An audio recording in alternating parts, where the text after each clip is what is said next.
Hi everyone, this is a learning series for beginners to explore Python programming. In today's world, knowing how to code is not just for computer experts, it's a skill that is useful for everyone, especially in this digital age where everything is computerized. Learning to code is just like learning the language of the digital world, and it's not as complicated as it might seem. So in this video series, I'm here to teach you programming using Python. We'll start from the very beginning, and with the assumption that you have no previous experience with programming, and by the end of this series you will be able to use your coding skill in applying it in any other area you are interested in, for example in data science, building applications, or in machine learning. So my goal is to make programming easy to understand even for beginners. The first part of the series is super basic and it's perfect for those who have never programmed before. We'll take it step by step. So if you are interested in this learning journey of programming with Python, come with me and let's dive in and get started.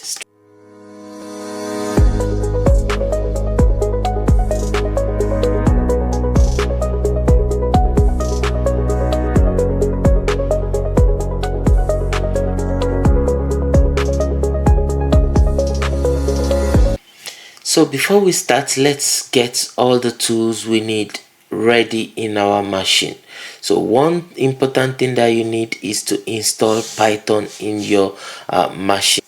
To know if you have Python installed in your machine, just go to your command line and type Python --version. Because I have Python in my machine, I can see that I have version 3.11.4. so if you don't have Python already installed in your machine, there is no problem.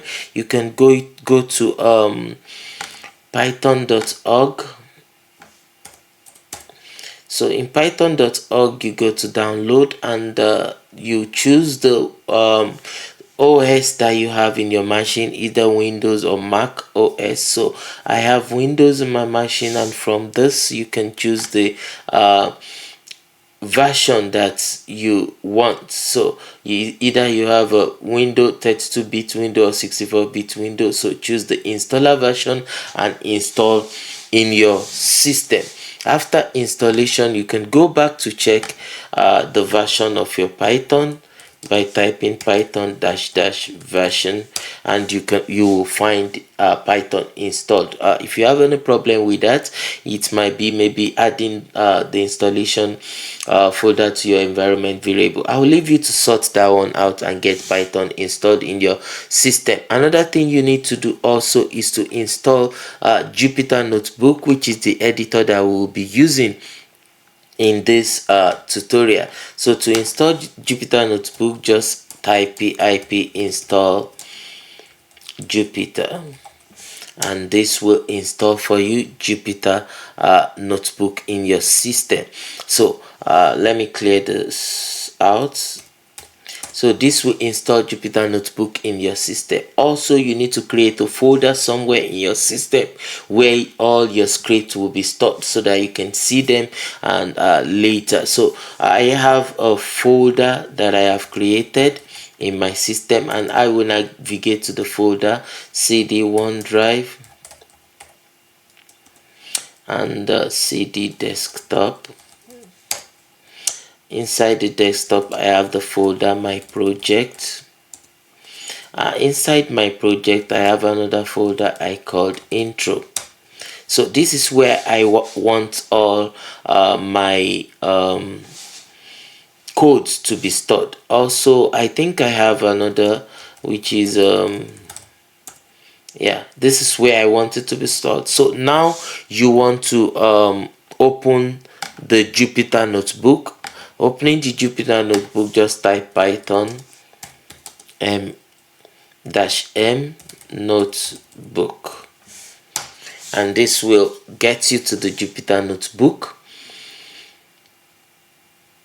Here I have a folder example codes where I put all my codes, and I can open a new script to write Python code. If you get to this stage, then you have the tools ready. We can go straight to start learning programming in the next video.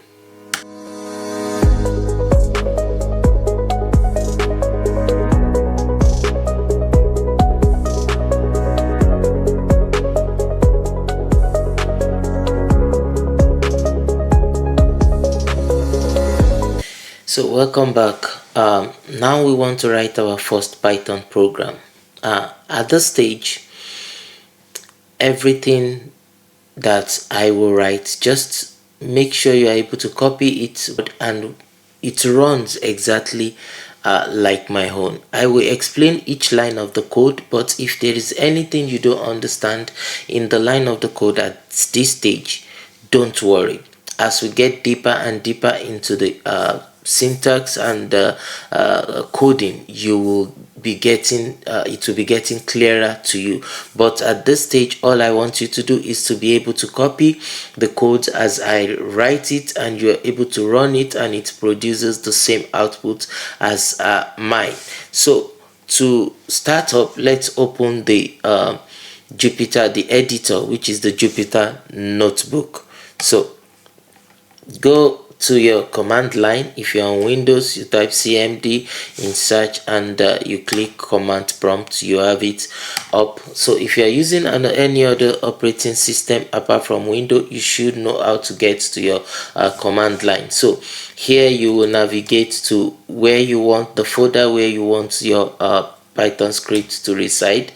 So I have OneDrive, CD desktop, and to my project, and to intro. So here I will open the Jupyter Notebook. So it's coming up, and we have the Jupyter Notebook open now. So inside the Jupyter Notebook, I have this tutorial folder where inside it I will open a new notebook. So this is where we'll write our code. So what will the code, the script do? The simple script will ask the user, will prompt user to enter temperature value in degrees Celsius, and it will convert it to Kelvin scale. Let's write the description of our code here. So this cell, I will turn it to markdown, which tells the interpreter that whatever I write here is just a text description and not a Python code. So the script will prompt user to enter temperature value in degree Celsius.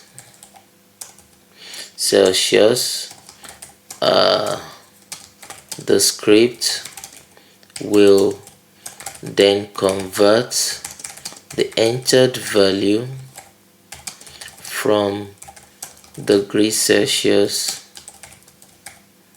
to Kelvin scale. So what's the formula? In normal arithmetic, the formula is, if we have temperature in degrees Celsius,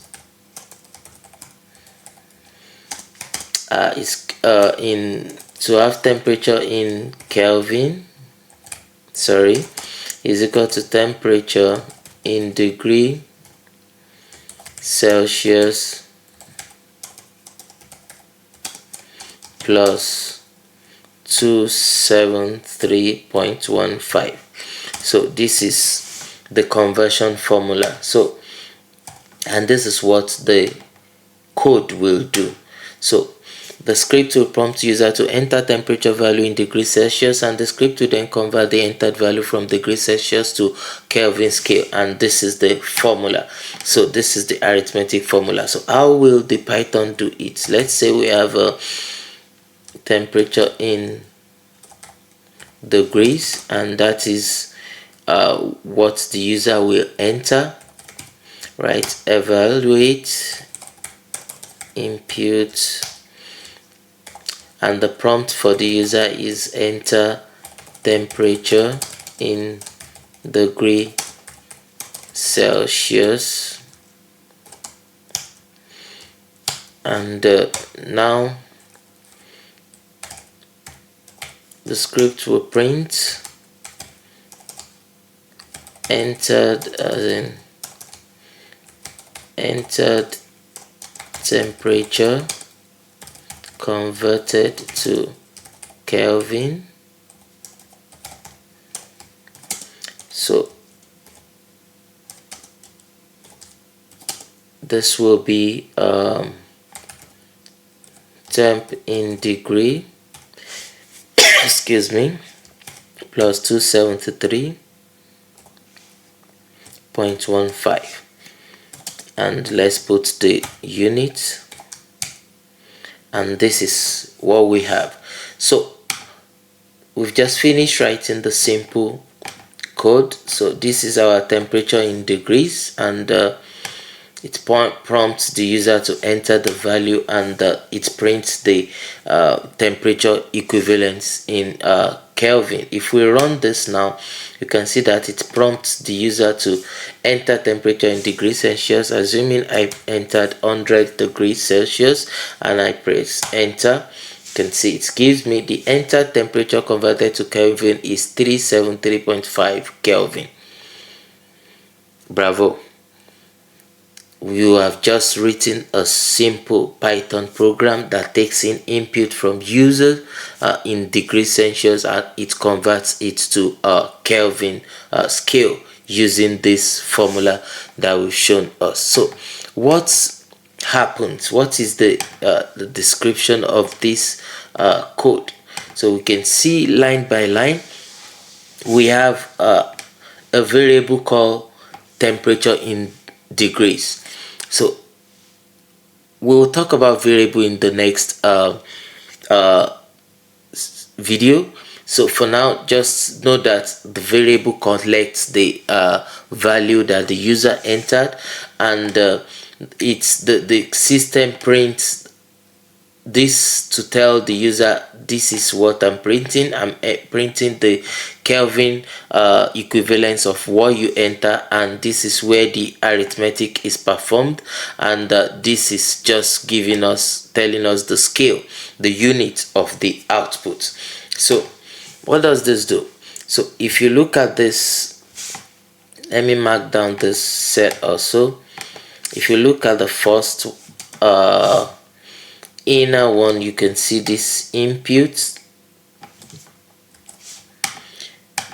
What this does is that it prompts the user. The input prompts gives us a text box, and inside the text box, this is the prompt for the user, telling the user what should be entered inside the text box. So, and the next one is the keyword eval. This eval is actually telling us that whatever is inside here is going to be an expression that can be evaluated into a numeric value. So this input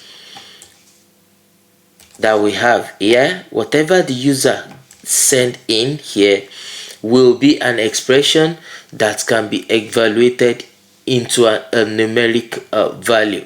So, and if you look at this now, that means the user cannot enter anything that cannot be evaluated to a numeric value. If you enter 24 plus 16, this can be evaluated. So this is equal to 40, right? And if you enter it, it will give you the value. It will convert 40 to Kelvin scale. And if you enter something like 2 times 23.5 plus 12, all these can also expression that can be evaluated into a numeric value, and if you enter, it will give you equivalence. It will multiply all this, do the addition, the value will be the value of the temperature you entered, and it will convert it to Kelvin. But if you just enter something like you enter something like temp. This is a text. This cannot be evaluated into a numeric value, and if you enter this, it will throw an error. You can see name temp is not defined. What happens here is that it sees temp as a variable, as if it's gonna be a variable. So, and you have not defined any variable temp, so that's why it says name temp has not been defined. If you want to enter anything that cannot be evaluated into a numeric value, it will throw an error. If you enter a single value that is numeric, it will actually use it and also give you the correct output. So that is that. So that's what the eval do. So after the evaluation, it will, whatever this resolve into, it will be stored and assigned to the temp in degree. So whatever you get from here will be stored inside the temp degree, and that completes the first line of the code. That completes the first line of the code, and the next line is just a print. It prints 3 values. So the first value is, it prints this prompt, which tells us what the context of what we are printing, and the next one, it prints the evaluation, the conversion, which is whatever is being stored in temp in degree plus 273 Kelvin. So you can see it evaluates this. And the third value it prints is the unit, which is Kelvin, that we put here, which is K. So that's the third value. So each of this value is separated by the comma within the braces of print. So a print brace function is like this, print, and it has 2 braces. Whatever you want to print will be here, either a constant or a variable. So what this will take whatever you want to print to console. So this is the explanation. This is the line by line explanation of the code. So this is what we have done. And another thing I want to point out here is that this takes the eval that I mentioned takes an expression.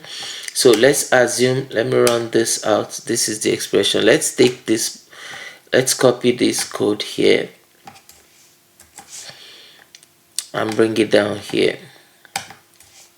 So if we change this evaluation to let's say integer, it tells us that whatever you want to enter here should be an integer. It should be an integer. So you can enter here, let's say you can enter 70, and it will convert it for you. And if you enter, let's say 50, let's say 100.6, it's because we are taking 100.6 because it's taking integer, an integer, and it's not even going to take it because this is only going to take an integer. This is not seen as an integer because it has 0.6. So if we run it, it can only take a value that is an integer. It can only take a value that is an integer. And also you can ask this to take a floating value, a float value.